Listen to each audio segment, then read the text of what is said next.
안녕하십니까. 무명의 그리스도인입니다. 오늘 이 시간엔 유기적 참된 교회의 모습을 드러내지 못하도록 방해하는 요소, 곧 교회의 머리와 주님의 몸된 지체의 역할을 빼앗는 존재, 즉 목사 제도에 대해서 알려드리는 5번째 영상입니다. 즉 유기적 교회 공동체를 나타내는 것을 방해하는 성직제도, 그리고 오늘날의 개신교에서는 목사제도가 되겠죠.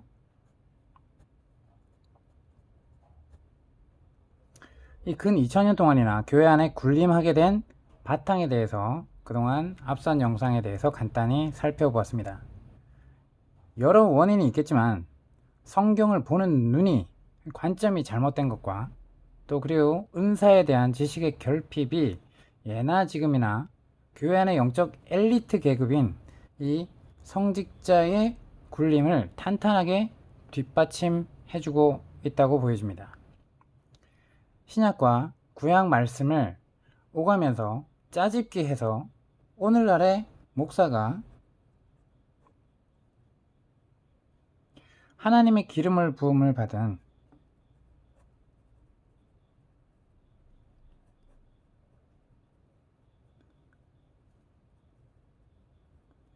특별한 종이다.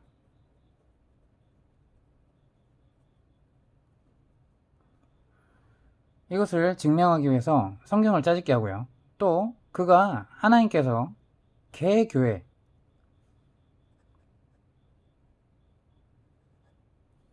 개별적인 지역의 교회 공동체에 두신 붙박이, 종교 전문가의 은사를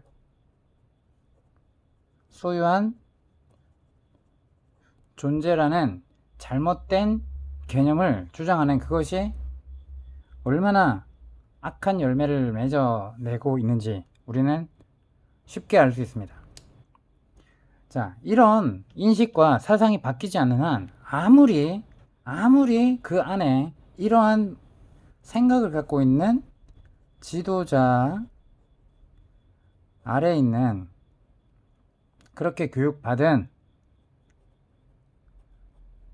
성도들, 그들이 일컫기에는 평신도죠. 이 평신도를 깨운다는 운동을 아무리 해봤자 이 시스템은 갖춰져 있죠. 이 틀은 여전히 변함이 없습니다. 그래서 이들을 아무리 깨워봐요, 운동을 해봐요, 그들을 활용해서 이 지도자들이 가진 방향과 목표를 이루기 위해서 이들이 활용될 뿐이고 일을 시킬 뿐이지, 유기적 교회 공동체에 참된 하나님이 원하시는 그러한 모습은, 성령의 역사가 이루어지는 그러한 공동체의 모습은 보지 못할 것입니다. 그러므로 저는 이야기합니다. 소위 평신도를 깨우기 전에 목사 직분을 가지고 목사 직분이 이러한 개념을 바탕으로 하고 있다는 그 인식부터 벗어 던지고 깨어나시기 바랍니다. 저 역시 이러한 인식을 갖고 있었고 이러한 직분으로 활동할 뻔했습니다.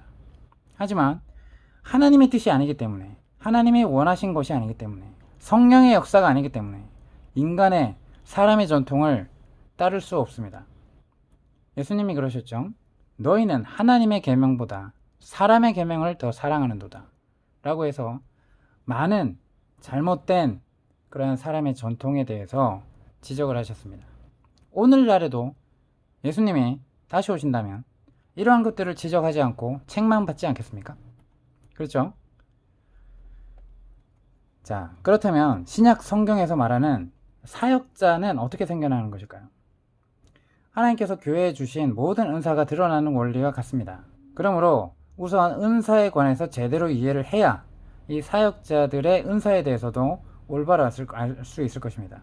여기서 얘기하는 사역자는 지금 목사 직분을 얘기하는 것이 아닙니다. 자, 사역하면 우리는 흔히 이 목사, 선교사 이런 존재만 떠올리는데 그게 아니에요. 은사라는 것은 내가 원하는 것이 아니라, 내가 원한다고 주어지는 것이 아니라 하나님께서 교회 공동체에 일방적으로 하나님의 뜻으로 주신 것이고 또 각 지체의 분량대로 주신 것입니다. 그죠?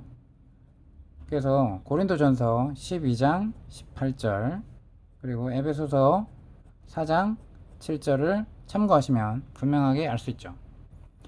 그래서 교회 공동체 안에서 자연스럽게 나타나야 정상인 거예요. 자연스럽게. 왜? 하나님 뜻이기 때문에.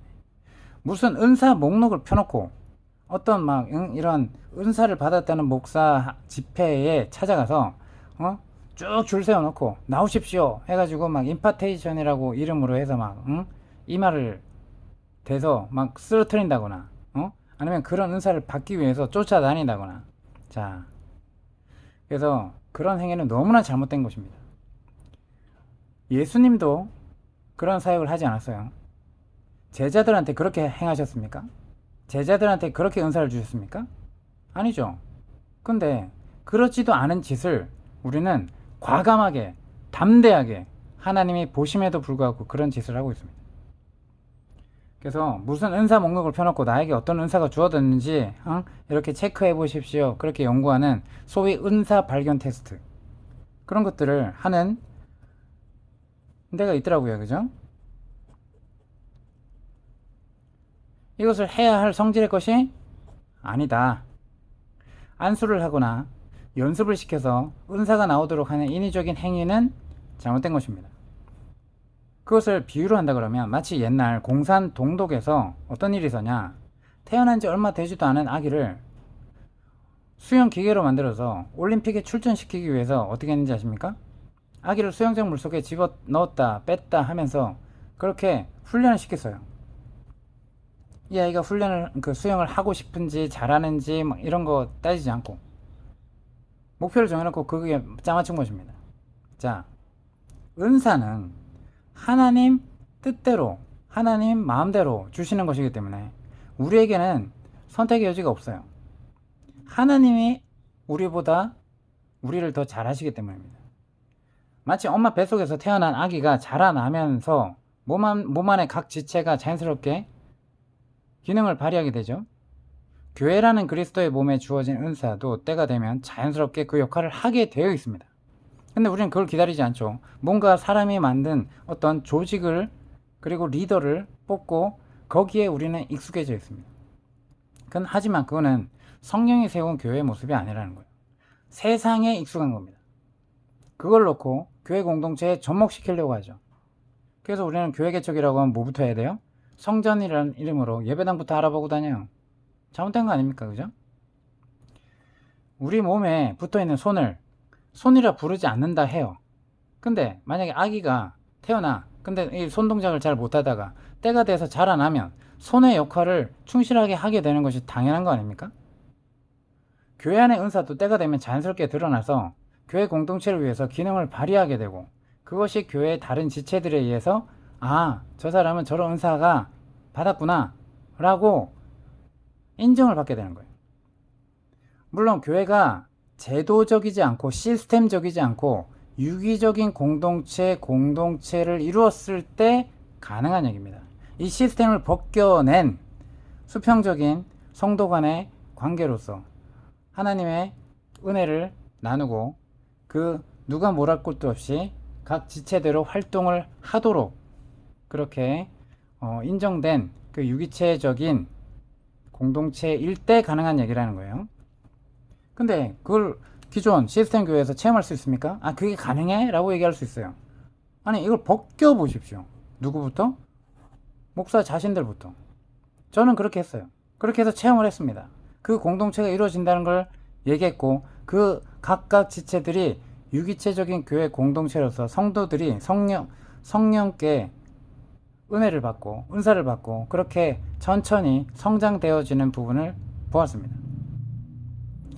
여러분, 이 수직적인 관계 그리고 중매자가 반드시 필요하고 일방적으로 설교하는 존재 그리고 일방적으로 설교만 듣는 존재의 관계가 수십 년 동안 된다고 보십시오. 유기체적인 교회 공동체를 체험할 수 있겠습니까? 없습니다. 아무리 그 안에서 성령사역 한다고 해도 교회 공동체 내에서 성령이 교회 공동체 내에서 어떻게 구성되고 어떻게 머리가 되시고 어떻게 지체들을 활용하시는지에 대해선 전혀 모를 것입니다. 시스템을 벗기지 못하거든요. 예배당을 벗겨내 보십시오. 성전이라면 둔갑한 예배당을 이건 예배당에 불과하다라고 벗겨보시라니까. 헌금도 벗겨보십시오. 11조 강조했던 거 그게 저는 이것을 잘못했습니다. 여러분에게 잘못 이해시켰습니다. 이제는 그렇게 하지 않겠습니다. 라고 하거나 저는 이제 여러분의 형제입니다. 이제 목사라고 특별히 이러한 기름 부음 받은 종이 아니라 우리 모두가 왕같은 제사장입니다. 라고 해서 그 존재에서 내려오시라니까요. 그럴 수 있습니까? 그래 놓고 그게 되냐 안 되냐 그게 가능하냐 하지 말라니까요. 사도 바울이 교회들에 쓴 편지에 은사에 관해 거론했던 때는 그 교회 공동체들이 세워진 지 여러 해가 지났어요. 그리고 그 은사들의 기능들이 그 교회 공동체 내에서 자연스럽게 나타난 후에요. 바울은 자연스럽게 나타난 은사들을 성도들에게 다시 확인시켜 준 것 뿐이에요. 아울러 은사들 때문에 교회가 혼란스럽게 돼요. 그런 일이 벌어졌죠. 그것들이 제자리를 찾도록 정리해 주었을 뿐입니다. 그가 교회를 개척하러 가서 처음부터 몇 명 모아놓고 인위적으로 은사를 찾아내서 이제 집사하십시오. 응? 이제 장로하십시오. 이렇게 하지 않았다니까. 이제 장로 직분 받으셔야 되지 않아요? 그리고 교회 헌금해야 되지 않아요? 장로 직분 받는데 몇 천만 원 들어야 되고 몇 천만 원 해야 그 믿음이 있는 것처럼 그 장로님이 그 정도 헌신도 못하세요? 이런 식으로 하지 말고 그럼 성직 매매입니다. 이거에 대해서 또 다시 얘기를 해볼 텐데 그렇게 인위적으로 은사를 찾아낸다는 명목으로 감투를 하나씩 씌워준 게 아니라는 얘기예요. 그러므로 유기적인 교회 공동체 안에서는 은사가 뭔지도 몰라도요. 그냥 그 기능을 발휘하게 되는 거예요. 자, 손이라고 불려지지 않돼서 손의 기능을 안 합니까? 발이라고 그 명칭이 되지 않는다고 해서 발의 기능을 못 하냐는 얘기예요. 근데 만약에 발이라고 우리는 불렀어. 그걸 발이라고 불렀는데 손의 역할을 해. 그럼 그게 손입니까? 발입니까? 그죠? 교회 시스템 교회에서 목사라고 불렀는데 실제로는 하나님의 시선으로 보니까 목사가 아니야. 목자가 아니야. 그럼 어떻게 되는 거예요? 자, 목사를 우상숭배하지 마십시오. 그리고 스스로도 지도자라 칭함을 받지 마십시오. 이제 우리의 주제인 사역자라는 은사로 돌아가서 다시 살펴보겠습니다. 에베소서 4장 11절에 등장하는 은사들이 있어요. 즉 그리스도의 몸인 교회 공동체가 세워지는 주님의 지체들을 세우는 성령을 머리로 한 그러한 주님의 지체된 공동체들이 모여져서 함께 예배를 드리고 그렇게 세워지는데 필요한 기능들로서 흔히 교회의 지도자에 해당된다고 여겨지는 은사들입니다. 근데 성경 어디에도 이 은사들에 대한 정의가 명확하게 내려져 있지 않기 때문에 오늘날 우리는 그 역할을 신약 성경을 종합해서 그 당시의 상황을 이렇게 추측해서 이해할 수밖에 없습니다. 먼저 전제로 해야 될 것이 있어요. 이 은사들 역시 교회 안에서 자연스럽게 나타나서 확인되어야지 인위적으로 만들어내면 안 된다는 거예요. 이것을 염두에 두고 사도 바울이 우선적으로 언급하는 사도와 선지자에 대해서 먼저 알아보겠습니다. 이 둘만 잘 이해하면 다른 모든 은사들에 대해서도 어떻게 접근해야 할지 알 수 있을 것입니다. 자, 사도라고 하면 우리는 흔히 12사도만 떠올리기 쉬워요. 그죠? 자, 그러면 사도 바울은 12사도 안에 들었어요? 안 들었어요? 안 들었어요. 그 바나바는 안 들었어요. 근데 바울이나 바나바도 사도였어요.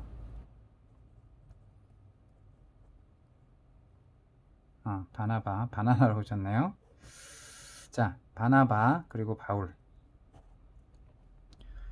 사도였어요.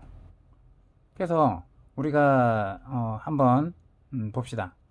12사도는 예루살렘 교회와 다른 유대인 교회들이 개척되는 데 역할을 담당했던 사람들이고 바울과 바나바 같은 사역자는 이방인 교회들을 시작한 사람들이에요. 자, 이게 고린도전서 9장. 자, 여러분이 한번 같이 찾아보시면 좋겠습니다. 이게 이해하기 쉽게 표준 새 번역으로 한번 읽어볼게요. 사도의 권리에 대해서 나와 있는데 1절에 내가 자유인이 아닙니까? 내가 사도가 아닙니까? 내가 우리 주 예수를 뵙지 못하였습니까? 여러분은 주님 안에서 내가 일해서 얻은 열매가 아닙니까? 다른 사람들에게는 내가 사도가 아닐지 몰라도 여러분에게는 사도입니다. 주님 안에서 여러분은 나의 사도직을 보증하는 표입니다. 자, 여기서 2절에 다른 사람들에게는 내가 사도가 아닐지 몰라도, 그죠? 이미 예를 들면 이 12사도들을 통해서 예를 들면 유대인인데도 이제 예수님을 믿게 됐어요. 자, 이런 사람들한테는 사도 바울이 사도예요, 아니에요? 아니에요.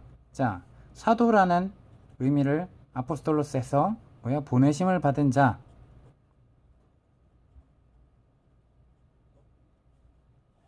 자, 누가 누구를 전도했어요?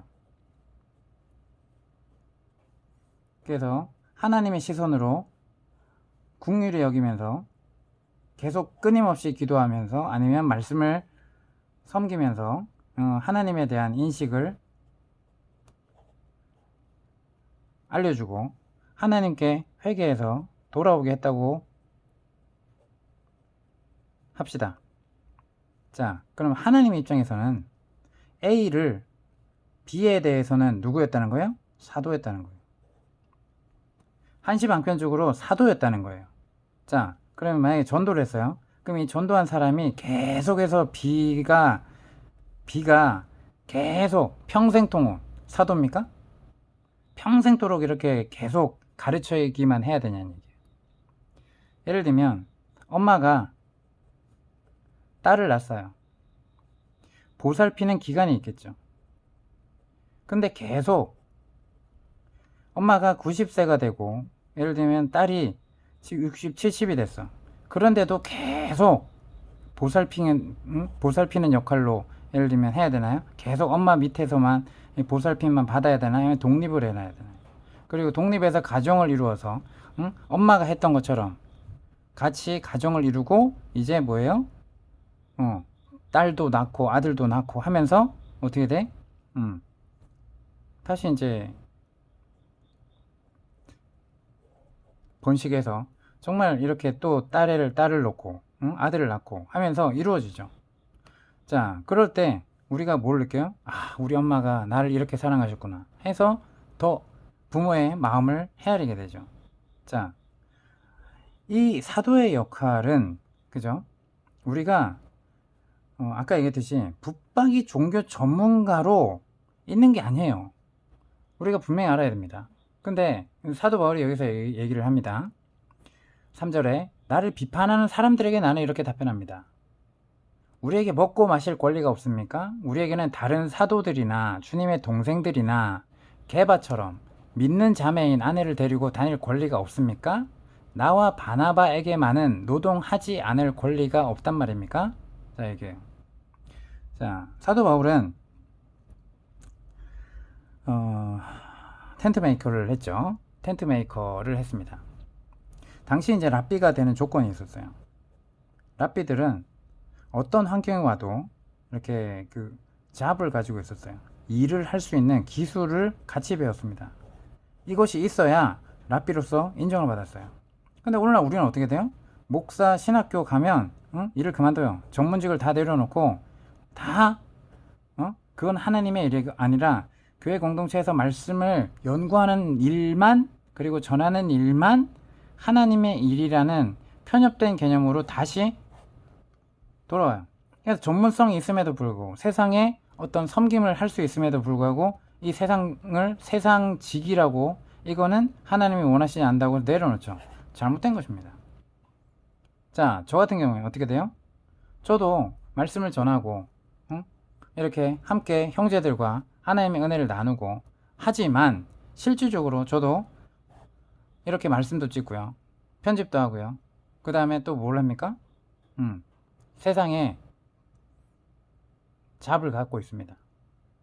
그래서 할 수 있는 대로 우리가 이렇게 하나님 일이라고 하면서 말씀을 전하고 성도들을 세우고 그렇게 성도들을 더 하나님께 가까이 하도록 이렇게 바른 뜻을, 올바른 뜻을 전하고 이렇게 잘못된 것을 분별토록 하고 하는 것도 대단히 중요해요.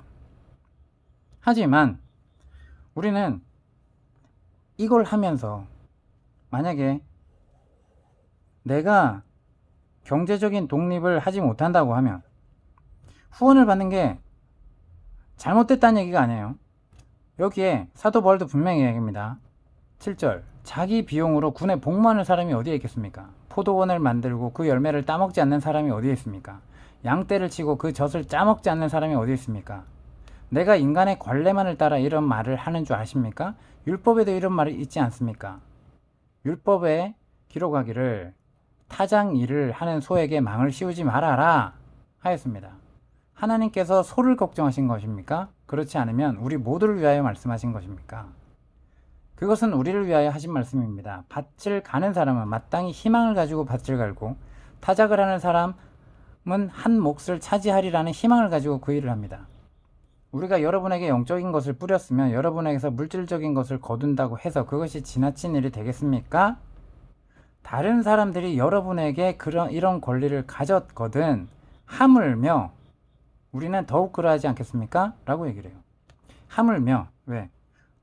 고린도 교회가 세워지는데 사도 역할을 했던 그들의 하나님께 부름받기 위해서 쓰임받았던 말씀을 전하였던 사도 바울, 사도로서 바울이 이렇게 하나님이 쓰셨던 그 우리는 더욱 여러분에게 그런 걸 받을 권리가 있지 않겠습니까? 라고 얘기하는 거예요.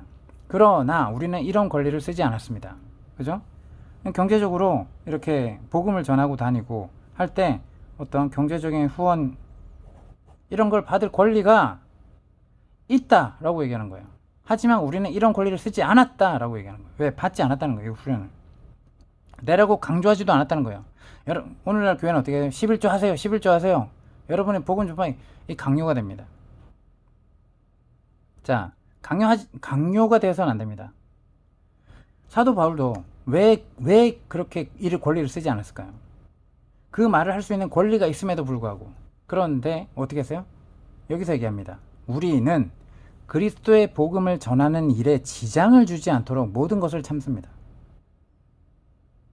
성전에서 일하면 성전에서 나는 것을 먹고 제단을 맡아보는 사람은 제단 재물을 나누어 가진다는 것을 여러분은 알지 못합니까? 이와 같이 주께서 복음을 전하는 이들에게는 복음을 전하는 일로 살아가라고 지시하셨습니다. 그러나 나는 이런 권리를 조금도 쓰지 않았습니다. 또 나에게 그렇게 해달라고 여러분에게 그걸 원한다.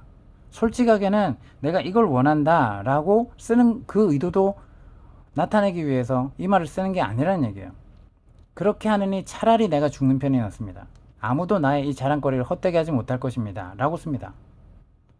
다시 16절에 내가 복음을 전할지라도 그것이 나에게 자랑거리가 될 수 없습니다. 전도를 많이 했어요. 예를 들면 교회 공동체가 세워졌어요. 그것이 나에게 자랑거리가 될 수 없습니다. 나는 어쩔 수 없이 그것을 해야만 합니다. 왜? 내가 복음을 전하지 않으면 나에게 화가 미칠 것입니다. 내가 자진해서 이 일을 하면 삭슬 받을 것입니다. 그러나 내가 마지못해서 하면 직무를 따라 한 것입니다. 그러면 내가 받을 삭은 무엇이겠습니까? 그것은 내가 복음을 전할 때에 값없이 뭘 원해서 전한 게 아니라는 거예요. 값없이 복음을 전하고 복음을 전하는 데에 따른 나의 권리를 이용하지 않았다는 사실이에요. 나는 그 어느 누구에게도 얽매이지 않은 자유로운 몸이지만 많은 사람을 얻으려고 스스로 모든 사람의 종이 되었습니다. 유대 사람들에게는 내가 유대 사람을 얻으려고 유대 사람과 같이 되었습니다. 율법 아래에 있는 사람들에게는 내가 율법 아래에 있지 않으면서도 율법 아래에 있는 사람들을 얻으려고 율법 아래에 있는 사람과 같이 되었습니다. 율법이 없이 사는 사람들에게는 내가 하나님의 율법이 없이 사는 사람이 아니라 그리스도의 율법 안에 있는 사람이지만 율법이 없이 사는 사람들을 얻으려고 율법이 없이 사는 사람과 같이 되었습니다. 자, 전도 여행을 다니다가 유대인을 만날 수도 있고, 그렇죠? 율법을 지키는 사람, 그리고 자유인인 이방인을 만날 수도 있어요. 이방인들은 당연히 율법 아래에 있죠. 율법 아래에 있지 않죠. 그죠? 자, 이 둘을 만났을 때 유대인은 유대인 나름대로 나도 유대인이었다 라고 하면서 이제 접근하면서 이제 하나님의 복음을 전했고, 이방인들에게는 또 하나님께서 자유를 주셨다. 응? 율법의 완성이신 예수님이 우리 안에 오셨다 라고 이제 전하면서 이방인들에게 하나님께 돌아오도록 전하였습니다. 그렇게 한 이유는 내가 어떻게 해서든지 그들 가운데서 몇 사람이라도 구원하려는 것입니다 라고 얘기합니다. 23절에 나는 복음을 전하려고 이 모든 일을 하고 있습니다. 그것은 내가 복음이 주는 복에 동참하려는 것입니다. 경기장에서 다름질하는 사람들이 모두가 달리지만 상을 받는 사람은 하나뿐이라는 것을 여러분 알지 못합니까? 이와 같이 여러분도 상을 받을 수 있도록 달리십시오. 경기에 나서는 사람은 모든 일에 절제를 합니다. 그런데 그들은 썩어질 월계관을 얻으려고 절제를 하는 것이죠. 우리는 썩어지지 않을 월계관을 얻으려고 하는 것입니다. 그러므로 나는 목표가 분명하지 않은 다름질을 하는 것이 아닙니다. 나는 허공을 치듯이 권투를 하는 것이 아닙니다. 나는 내 몸을 쳐서 굴복시킵니다. 그것은 내가 남에게 복음을 전하고 나서 도리어 나 스스로가 버림을 받지 않도록 하려는 것입니다 라고 나와 있습니다. 이것에 대한 것을 표준 세번역 버전으로 읽어 드렸는데, 여러분이 좀 더 킹제임스 성경 버전이라든지 이렇게 또 개역개정이라든지 한번 이런 번역본들을 읽어서 전체적인 틀에서 사도의 권리로서 정말 사도 바울이 뭘 얘기하려고 했는지 여러 번 읽어보시면 분명하게 이해될 겁니다. 자, 그래서 우리는 사도, 얘기했듯이 교회를 세우는데 기초 작업을 하라고 그리스도께서 보내신 일꾼들임을 알 수 있는 거예요. 교회 세우는 기초 작업을 하려면 많은 고생을 감수해야 되는 교회 일꾼으로서 살아야 하죠. 골로새서 1장 25절에 교회 일꾼이라고 나오는데, 이 일꾼은 헬라어로 디아코노스죠. 섬기는 자,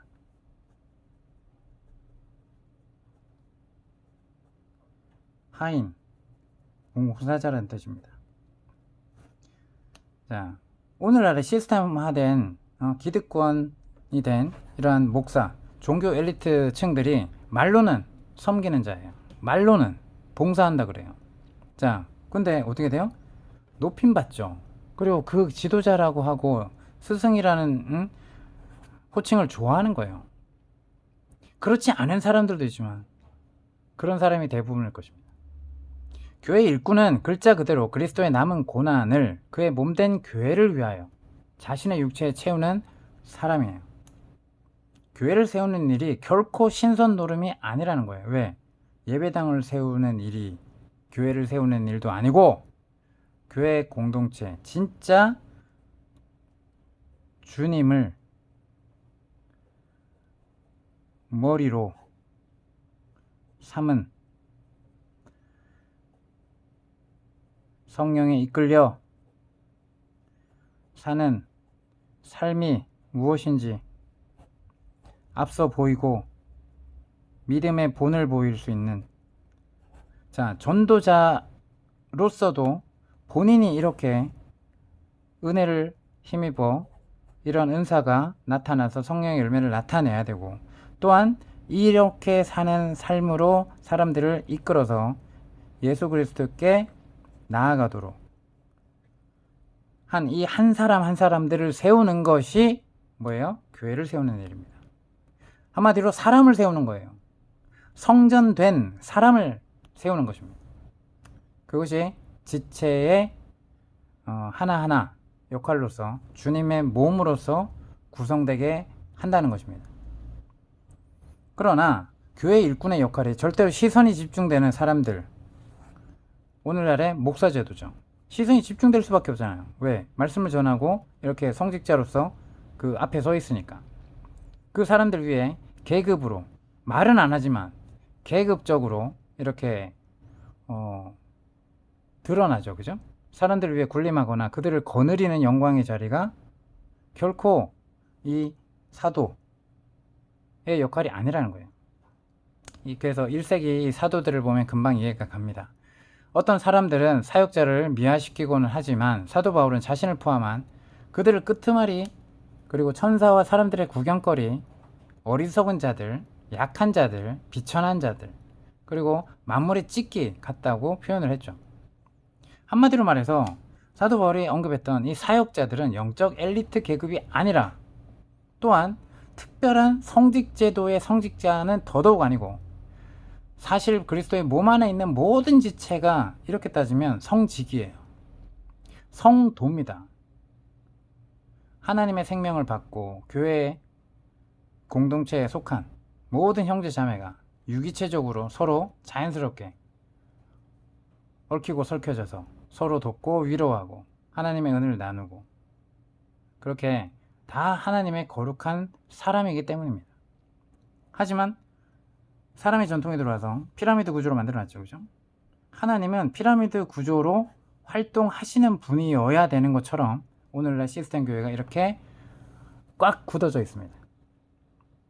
사역자들은 다른 모든 은사처럼 그 고유의 독특한 기능이 있는 것이지 특별 계층이 아니라는 거예요. 교회를 개척하는 사역자들, 성경적으로 보면 누구야? 초석을 놓는 사도와 선지자들이죠.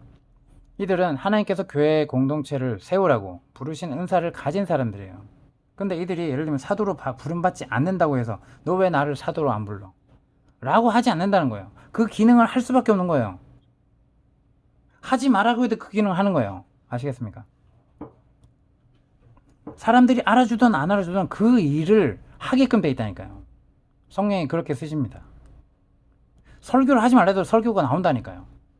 하나님을 전하지 않으면 못 견디는 겁니다. 자, 하나님께서 부르신 것을 처음부터 알았건 나중에 알게 되었건 관계없이 오랜 기간 교회 공동체 생활을 유기체적으로 하면서 나타나게 된 거예요. 성경은 사도로 부름을 받았을지라도 한참 후에 가서야 사도의 기능을 수행하게 됨을 보여주고 있어요. 12사도는 교회의 머리이신 예수님과 함께 3년 이상 24시간 거의 그렇게 살았습니다. 말하자면 그것이 12사도들에게는 그것이 그들의 교회 생활이었고, 그런 생활을 거친 후에 사도의 역할이 시작되었던 거예요. 바나바도 예루살렘 교회에서 여러 해 동안 교회 생활을 한 후 자연스럽게 사도의 은사가 나타나서 나중에 안디옥 교회에서 사도의 기능을 발휘하게 됩니다. 바울 역시 예수 그리스도를 만난 후 다메섹과 다소를 거쳐 한참 후에 안디옥에 와서 교회 생활을 경험한 후에 교회를 세우기 위해서 공동체로부터 인정이 되고 파송이 됩니다. 이렇게 은사는 교회 생활을 통해 자연스럽게 나타나야 합니다. 지금 제가 얘기했던 교회 생활이라고 하면 시스템 교회 안에서의 종교 생활을 얘기하는 게 아니에요. 여기서 교회 생활이라 하면 물론 예수님이 머리시고 모든 지체가 기능을 발휘하는 유기체적인 모습을 갖추고 있는 참된 교회 안에서의 경험을 얘기하는 거예요. 평범한 형제로서의 교회 공동체 생활을 얘기합니다. 제도적인 시스템적인 교회에서의 경험이나 종교 전문가를 양성하기 위한 신학교 교육 같은 것을 의미하지 않는다는 거예요. 아시겠죠? 디모데, 그리고 디도, 두기고 같은 사역자들도 오랜 기간의 교회 생활을 통해서 은사가 드러난 것을 교회와 교회 공동체가 그리고 사도 바울에 의해서 확인을 받은 후에 함께 안수하고 교회를 세우고 돕는 사역자의 역할을 감당하게 된 것입니다. 디모데를 예로 볼게요.